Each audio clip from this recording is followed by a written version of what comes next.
Being married to your U.S. citizen spouse does not give you a guarantee to get a J1 waiver. Now, what are we gonna do in order for us to really get the waiver with the exceptional hardship through our U.S. citizen spouse? In this video, we are going to talk about one of the evidences, which is a sworn letter. So let's dive in and let the journey begin.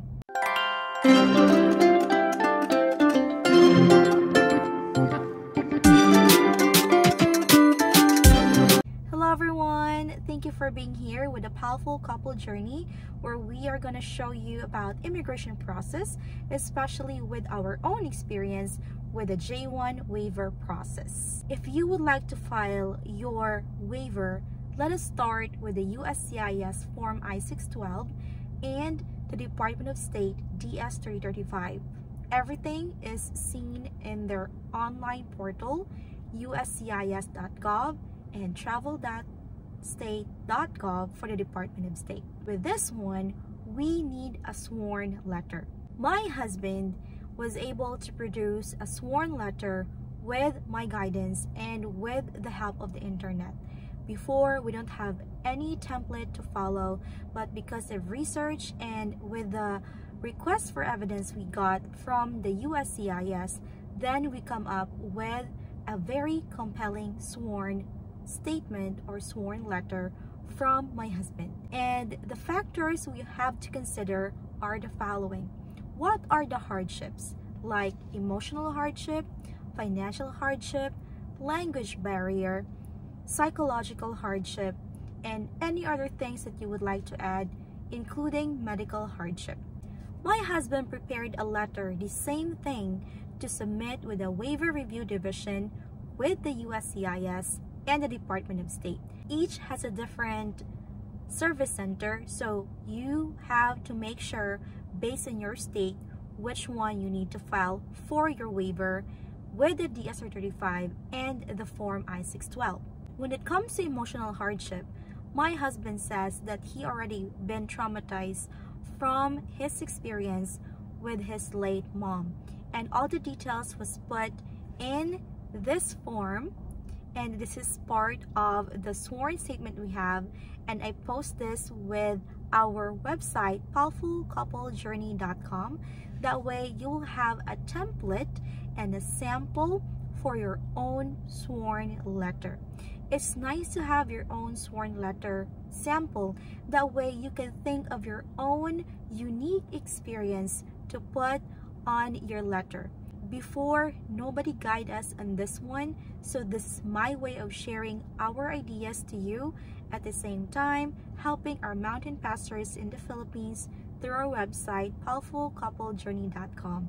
This is my advocacy, and I will not stop helping our J1 teachers, J1 teacher friends who are seeking for a waiver based on the exceptional hardship through their U.S. citizen spouse or U.S. citizen child. In the continuation with emotional hardship, my husband also stated that he has PTSDs and anxiety, also with depression.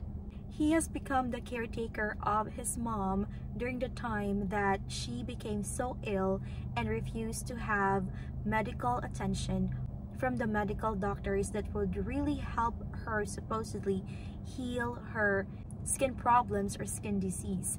But she did not want to do that because she is really wanting my husband to feel depleted without any money and all other hard stuff that you could think of. With that, we had not just the words or the letter from my husband, we also have additional information from my father-in-law that is helping that sworn letter to have a lot of argument that is really real, not just stating from the words of my husband, but of course from other evidences that are compelling enough to support his claim. My husband also stipulated that he has trust issues during that time because his mom really had him not trust other people, but because of me being present in his life, he has that kind of confidence and trust that he had never had known before. So everything should be like a love story. Everything should be very compelling because you are telling the USCIS and the Waiver Review Division through your papers, through your documents, not just any other videos or any other things that you can show them, but it's based on your documents, based on your sworn letters. My husband and I shared our finances because we opened our joint bank account prior to getting married. The moment my husband proposed to me, I convinced him to go to a bank and have our bank account joined together for a specific reason that I was already thinking ahead, where the USCIS and the Department of State Waiver Review Division would really be looking at our finances. So he has his own separate bank account. I have my own separate bank account where our money goes from our jobs. But then we have a joint bank account where all our expenses and any other things we needed are there, with our monthly budget that we put also shown in the paper. That way, his financial hardship has a really in-depth claim that he will really have that kind of financial burden if I'll be forced to go back to the home country, which is the Philippines. He is also stating that if there is a scenario where he has to come to the Philippines with me and fulfill the 2-year home residency requirement, then he could not have his job, he cannot have the way of speaking the language because he never been to any other countries. He's only been here in the US and the different states that the United States has had. So never been to any other countries outside of the United States. With that, he will also feel a lot of homesickness with his family, where he is born and raised here in the United States of America. That is a lot of claim that my husband is putting, and he really worded it very properly and neatly on the sworn statement letter. If you would just like to take a look, then that way you could have a sample, or you could ask your partner to take a look and prepare for your own statement based on our sworn statement, because this really helped us and this helped me to get my J1 waiver approved.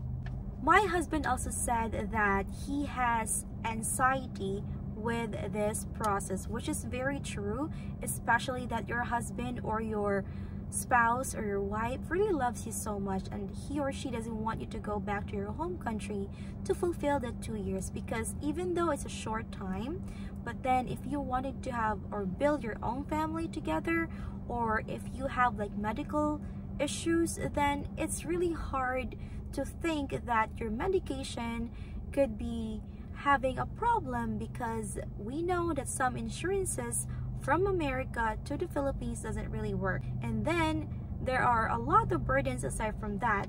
So he is not familiar with the Philippines, so he has a lot of things going on that he felt not being given importance if this 212E rule is really imposed to his wife, which is already here in the United States, living with him in the same house and having a life to build a career and build a family together. So having your sworn statement, you could just have all of the hardships to put there. You have to, of course, put the date, put where to address this one, and remember to put your signature, your email address, and your phone number. You could also have this notarized, but in our case, I just let my husband have all the papers in complete order, and of course we have this signed and we have 4 copies. That way we could send it with the DS 3035, send it with the form I-612, have our own copy whenever we have an interview, and another copy that we have to stash away. That way we could have at least some evidences that is just laying around in the house. If I were you, make a lot of copies and consider your own situation, because every case is unique, and J1 waiver is really like a love story that you have to tell to the Waiver Review Division officer and to the USCIS officer about how hard it is to fulfill the 212 rule 2-year home residency requirement once you already establish your life here with your U.S. citizen spouse. I hope you will also visit our website, POWELLfulCoupleJourney.com, for some compelling letters from our licensed psychotherapists, the cover letters we use, our different kinds of statement of reasons,